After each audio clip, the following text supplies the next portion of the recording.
I'm embarrassed all the time. I think everything is so embarrassing. It was like, And for it me, really, it like, was, mostly applies to I was very much of a quiet kid, so I didn't socialize with a lot of people. So Like, I just want to quiet my mind and just like live instead of overthinking. Holding on to the past, and just by like letting it go, since it could really like haunt you by just ruining. You are listening to Farewell, the Eulogy Project podcast.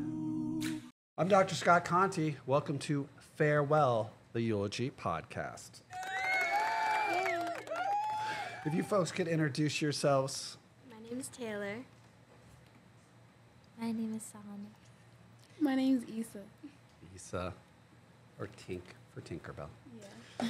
11th grade, we're working on our final projects for DFL, and we're writing eulogies. And this is weird. This is like a weird project where we're actually writing a eulogy to ourselves or something that we want to end in ourselves. Kind of makes me feel like I'm dying. Yeah, well, yeah. A part of you is. Part of you is. The bad part or the good part? Because it's the bad part make you good? Oh, deep. Might have to cut off the buttons. Well, I mean, that's an interesting thing, right? Like, we have these things in us, right, that don't really serve us anymore, or might be holding us back from being the brilliant human beings that all four of us are. But at some point, they also served us, right?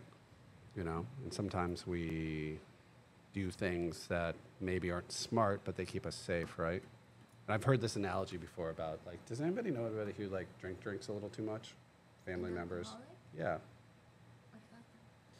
Well, there's this idea that we all know that alcohol isn't good, like alcoholism isn't a good thing, but there's this side where alcoholism actually protects people in weird ways, right? Like, if you're dealing with a lot of stuff, you can't deal with it when you just kind of drink yourself into, like, a space, you don't have to think about it, right? So there's a weird thing that serves a purpose, right? But actually isn't good for us. So how hard is it to come up with this thing you want to write your eulogy to, or this thing that maybe doesn't serve you anymore, or this thing that's kind of plagued you your whole life? Pretty hard. Yeah, it's pretty hard. What if you have multiple things that... Taylor, I'm about to freak you out. You ready? Get the applause button ready. All of us have a lot of things. I would have never guessed that. But do I want to write about it so everyone can see it? That's the thing. Well, it's hard. It's hard to it's hard to write about this stuff when it feels so also heavy, right? Like, I think also, like, our society in particular doesn't have a great grasp of, like, death in particular. Like, it always feels like such a heavy thing. And it's hard to also write about things that make you feel... I'm literally staring at Taylor. She's supposed to finish my stuff. Stuff that makes you... Yeah. Something. Yeah, it's upset, vulnerable. You were doing that because she wasn't answering. You hit that one. I didn't know the answer. Yeah. I had a brain fart. Thank God we don't have that button. No. Belle, you're quiet over there. I'm just trying to think because I don't really know what to write about.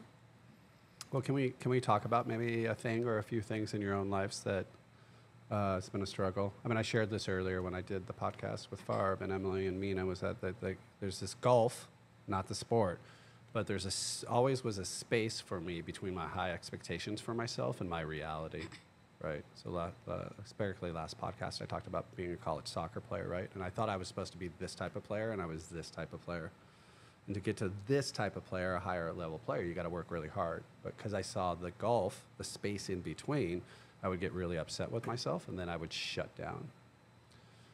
And, like, shutting down is not a great way to approach anything you want to improve at. And I've had that in every area of my life, from relationships to academics, that when I feel like I'm not doing well, I shut down, right? So that it means homework's not done, issues in relationships aren't talked about with the people you love. You kind of get that, right? And that's always, like, kind of, like, held me back a little bit. So what's that thing for you that maybe you saw in childhood or something like that? Taylor, you said you had multiples, so I'm curious. Yeah, but I don't know, like, You want to share them, or I don't know. if you speak French, you could do them in French. Oui. Is that French? Oui. So French. So, Hannah, what do you got? Anxiety. Oh, well, talk to us about that. What was that like? What was like that for as a kid with like being super anxious? Were you always super anxious as a kid?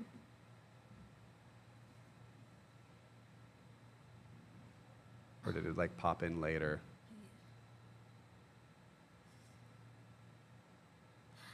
No, well, it depends. Because I was anxious when I was like 7, 8, 9. I think that counts being anxious as Yeah, Because absolutely. before that, I don't think I was. But when it came to school and stuff and performing, I was very anxious. And do you feel like that's continued to this day? A little, yeah.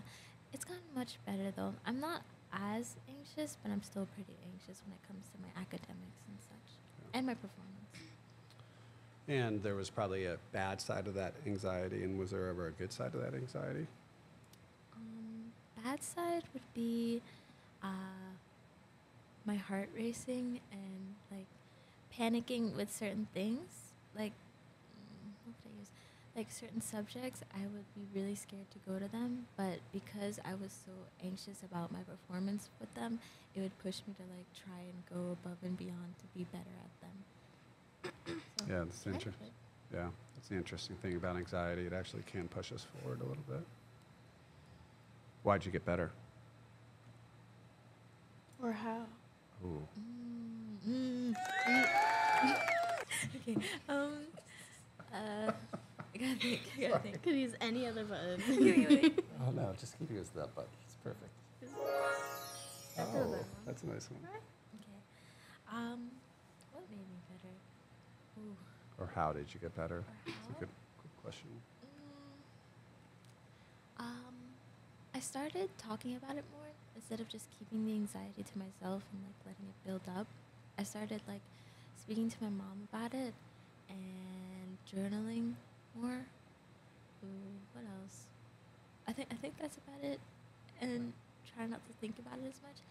I started realizing that my performance doesn't really define me because my mom kept drilling it into me because I was like really hard on myself when it came to my grades. And I don't know where it came from because no one in my family was hard on me, nor in like my teachers. My teachers, they weren't hard on me really. And I would be hard on myself without reason. And that wasn't great. But after a while, I was like, okay, as long as you try your best, that's all that matters. That sounds so cliche though. I don't want to say something so cliche. Thank you. Little cups. I mean, it is cliche, but it's like absolutely true, right? Like you got to work in this world if you're gonna get stuff done, you know. Tank, what's going on over there? That head, A lot. yeah. Yeah. Are you like one of those people that has a lot going on in their head all the time? To be honest, not really, cause I don't know. It's just like a lot of stuff has been happening recently, and just crazy how we gonna have this after like, cause I was doing real good. I felt like I was over all of this, but just stuff happened, and now it's all back again to me. So it's just like if I gotta choose one, I don't know what to choose, cause it's everything happening at the same time. Is it a sense, we've talked about it a lot this year, like when we get overwhelmed, we also like, right there, that tends to be a trigger when we're feeling a little overwhelmed. We tend to shut down also, right? That's always been a thing for you, yeah? Yeah, very much. But like now it's just like I dissociate a lot. Like I get in my head and then I just start staring off, and that's new to me. And derealization is very heavy. Yeah. Like deep thinking, Yeah, some negative thinking too, yeah. yeah. And you're not used to that. Mm-mm. What kind of kid were you? I was I was always quiet. Because I had anxiety. I'm saying had because I feel like I overcame anxiety by just trying new stuff. But when I was a kid, I always had anxiety, like from when I was very little, that's all I used to remember. I always had anxiety. I just never talked. I never talked. Like, I was like nonverbal, and I was just always having panic attacks, and I was just always scared to like meet new people or go to different places with being alone. And I think that's one of the biggest things, like me being alone. That was the biggest thing. But this year has made me feel comfortable with being alone.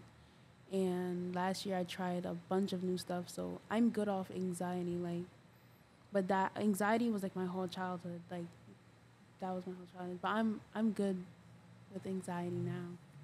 You ready for this question? Yeah. This was asked by a very smart person before.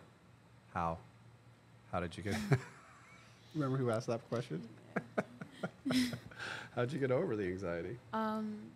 Basically, I realized that anxiety makes me miss very good opportunities for myself, and I wanted to stop doing that because it's just like, damn, like I'm letting this anxiety not make me have fun or not make me do stuff that I wanted to do. So at that day, like I decided, okay, every single day I'm gonna do something little by little that would trigger my anxiety, but it won't go too hard. Like, I'm gonna still feel like that heat in my body, but I did it little by little to the point where I do poetry as well. And this was like the biggest thing. I said my poetry out loud to like a big audience and everything. That one basically was just like, wow. And my heart was beating and everything. I did that, and I was just like, I felt like I could do anything I want. And then after that, I started talking to random people. Like, I just go out and I see somebody, I compliment people. I just started talking, and that would also build it up. Like, you don't even have to like start a conversation with them. You could just compliment them, and they're obviously gonna be like, oh, thank you, everything's nice. So because of that, like little by little, you'll be able to just like be like, okay, I could do this, I could do that, and you'll get over it. Yeah, sounds like awareness is kind of a key thing. Yeah. You want some deep thoughts right now? Yeah. You're a deep thinker. Yeah. Remember how you got over that anxiety thing? Yeah. Whatever you're experiencing now, just do the same thing. I know. I'm trying to. I'm trying. You are. Yeah. You're not trying. You are. I am. Yo, that was deep. Taylor, what are you thinking? Like, I don't know. like you said, you had some things like these anxiety. I have things. some things, but it's also like, I guess I'm not that comfortable with saying it. That's the issue. Yeah. Like, Have you always struggled to talk about stuff that's like? kinda. Yeah. I think it's trauma. Sorry. Trauma. But Is there a trauma button sound? This is not a very good choice. Sorry, I didn't know what room shop in. That was so rude. I'm sorry. But Sorry. I mean, I could say like I feel how you guys are feeling pretty much about little things, especially like school and wanting to be something like important. I feel like wanting to be more than what I am. But I think that goes back to like my parents.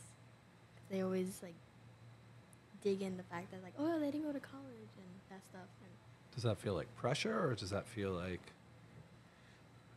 I think pressure pretty much. Yeah. Because now I feel like I need to be perfect and I need to have good grades. You need to do better. Yeah, it's like I need to do this in order to make them feel happy. But then it's not like I want it. You gotta choose your own happiness. Yeah, but it's also, I don't know, it's in the middle. Because like I don't mind doing it. I want to try it. But also it's like, am I doing it for myself or them more? But, I mean, it's a lot. But that's like one of the main things because of school. Yeah. I mean, I always feel like this stuff feels very intense, which is right.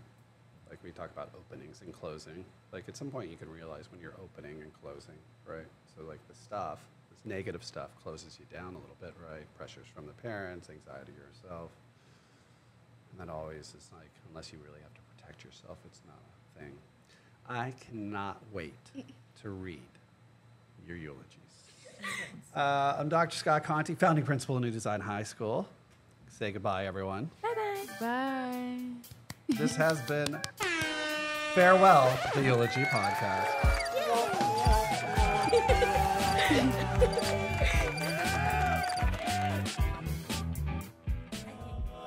You've been listening to Farewell, the Eulogy Project Podcast, a Spark Studio production.